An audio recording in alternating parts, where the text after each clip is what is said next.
छात्रों, आज हम सूर्यकांत त्रिपाठी निराला जी की वह तोड़ती पत्थर नामक कविता को लेकर प्रस्तुत हुए हैं। वह तोड़ती पत्थर निराला जी की एक प्रगतिवादी कविता मानी जाती है। इस कविता में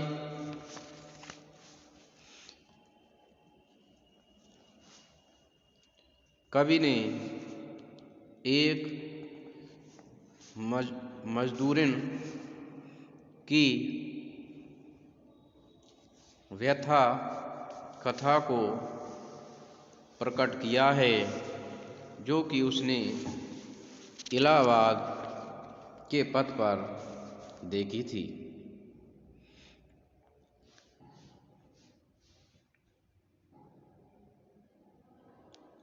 कवि ने समाज की पूंजीवादी व्यवस्था पर इस कविता के माध्यम से व्यंग भी किया है। तो आइए छात्रों, जानते हैं हम इन काव्य पंक्तियों में कवि क्या विशेष बात कहना चाहता है। देखा उसे मैंने इलाहाबाद के पथ पर, वह तोड़ती पत्थर। कोई न छायादार पेड़, वह जिसके तले बैठी हुई स्वीकार। श्याम तन भर बंधा यौवन, नत नयन प्रिय कर्म रत मन। गुरु हथौड़ा हाथ करती बार बार प्रहार। सामने तरु मालिका अट्टालिका प्राकार।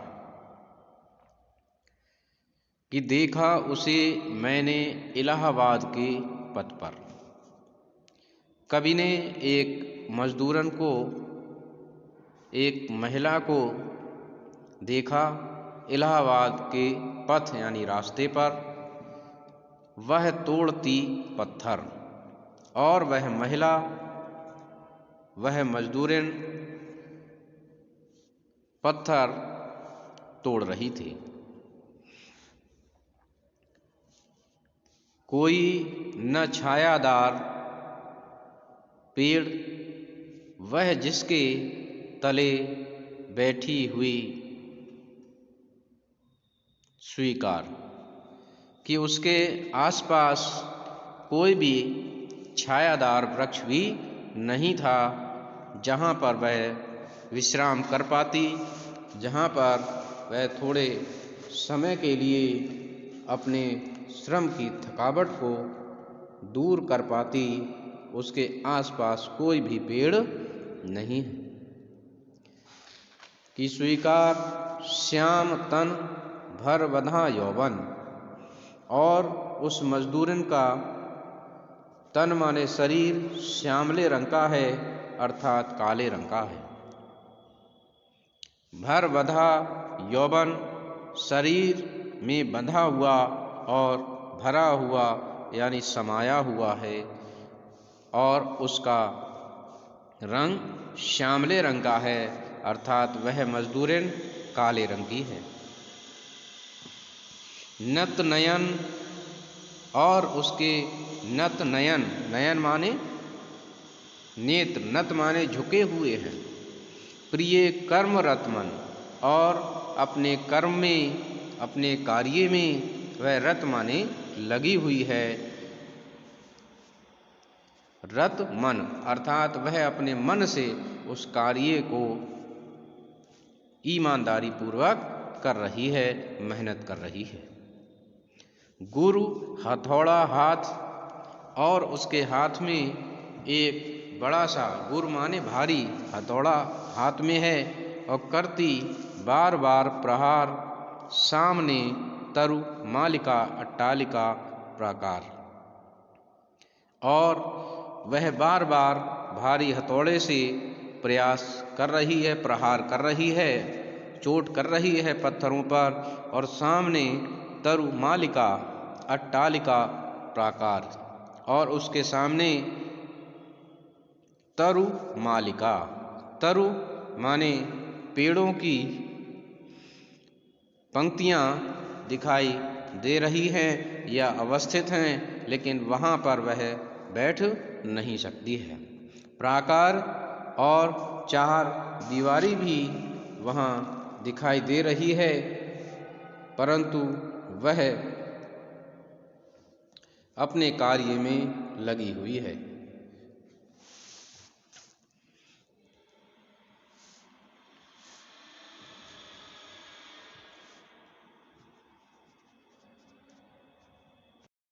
कवि आगे कहता है कि चढ़ रही धूप गर्मियों के दिन, दिवा का तम तमाया रूप,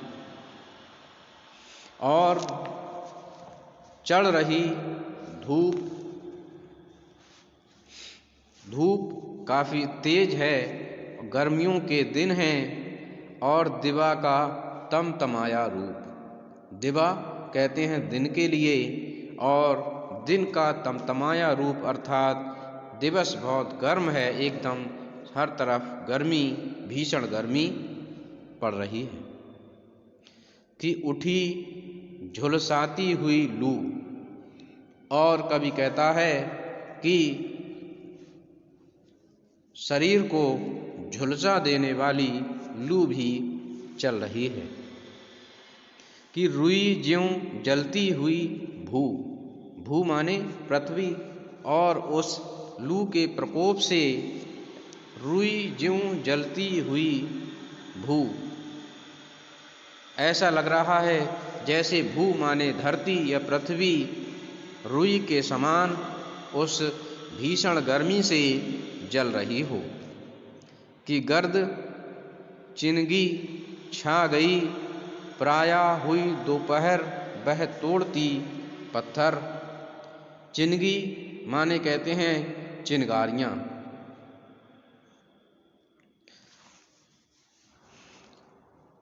कि गर्द चिनगी छा गई, और जो है उसके पत्थरों के प्रहार से चिनगारियाँ, हथौड़े के प्रहार से पत्थरों पर चिनगारियाँ निकलने लगीं।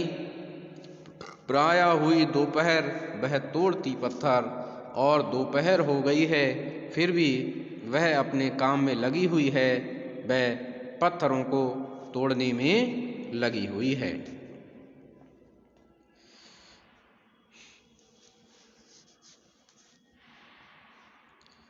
कि रुई ज्यों जलती हुई भू, जैसे रुई के समान पृथ्वी जो है जल रही है, इतनी भीषण गर्मी है, और उसके बाद भी वह अपने कार्य में लगी हुई है, वह विश्राम नहीं कर पा रही है।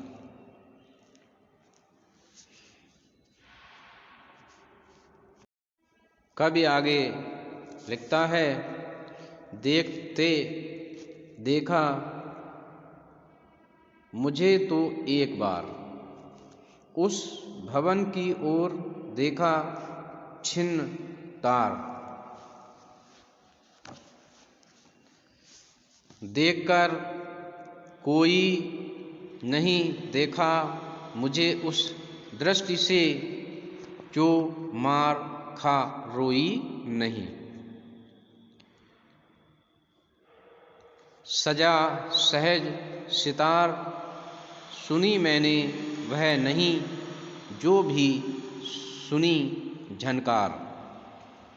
एक क्षण के बाद वह कांपी सुघर, ढुलक माथे से गिरे सीकर।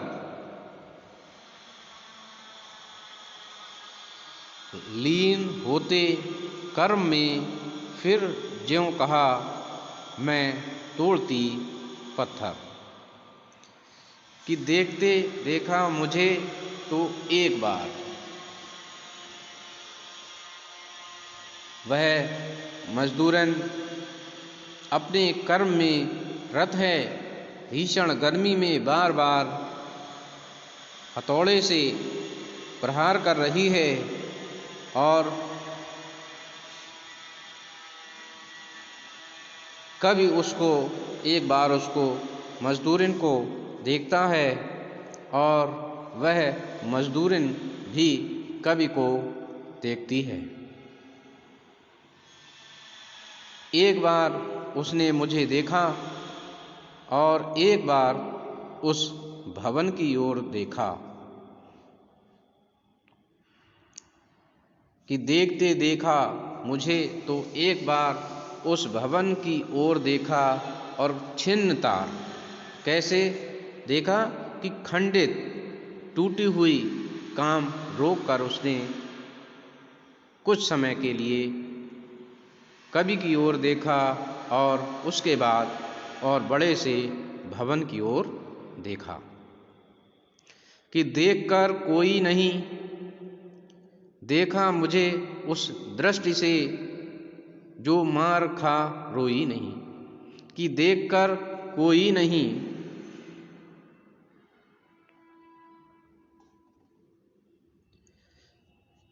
एक बार उसने मुझे देखा और एक बार उस भवन की ओर देखा जो सामने वृक्षों की कतारों के बीच में स्थित होकर अपना वैभव बिखेर रहे थे। कि इसके बाद उसने एक बार टूटे हुए तारों की तरह, धागों की तरह अपने वस्त्रों की ओर देखा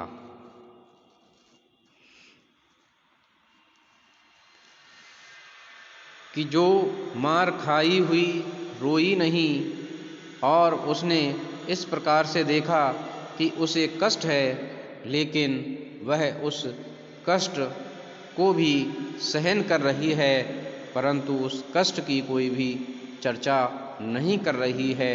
वह कातर दृष्टि से, दुख भरी दृष्टि से देखती है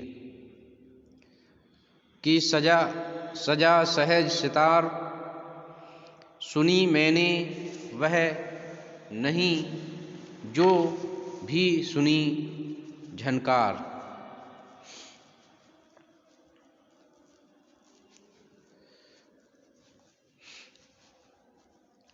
एक क्षण के बाद वह कांपी सुघर, ढुलक माथे से गिरे सीकर, लीन होते कर्म में फिर ज्यों कहा मैं तोड़ती पत्थर। और कातर दृष्टि से, दुख भरी दृष्टि से वह एक बार देखती है कि सुनी मैंने वह नहीं जो भी थी, जो भी सुनी झनकार। कि सुनी मैंने वह नहीं जो भी सुनी झनकार, अर्थात मैं उसके मन की पीड़ा को महसूस कर रहा था। एक क्षण के बाद वह कांपी सुघर, सुघर कहते हैं सुंदर, रुचिकर, कि एक क्षण के बाद जैसे मैंने उस पर दृष्टि डाली वह एकदम कांप गई और ढुलक माथे से गिरे सीकर, और उसी क्षण उसके माथे से सीकर माने ओस की बूंदें, सीकर माने पसीने की बूंदें उसके माथे से गिर गईं। कि लीन होते कर्म में फिर ज्यों कहा मैं तोड़ती पत्थर, और अपने कर्म में फिर से लग जाती है और कहती है कि मैं तोड़ती पत्थर। तो कवि ने इस कविता में बताया है कि जहाँ एक तरफ उस मजदूरन के आसपास कोई पेड़ नहीं है, वह भरी दोपहरी में भीषण गर्मी में कार्य कर रही है और दूसरी तरफ बड़ी बड़ी ऊंची अट्टालिकाएं हैं और जिनमें कतारबद्ध पेड़ लगे हुए हैं। तो महिला शोषक वर्ग से पीड़ित है, अर्थात ऊंची ऊंची अट्टालिकाएं पूंजीपति वर्ग शोषक वर्ग के प्रतीक हैं और मजदूरन जो है वह शोषित वर्ग का प्रतीक है। मैं समझता हूँ छात्रों आपने इनको समझा होगा। धन्यवाद।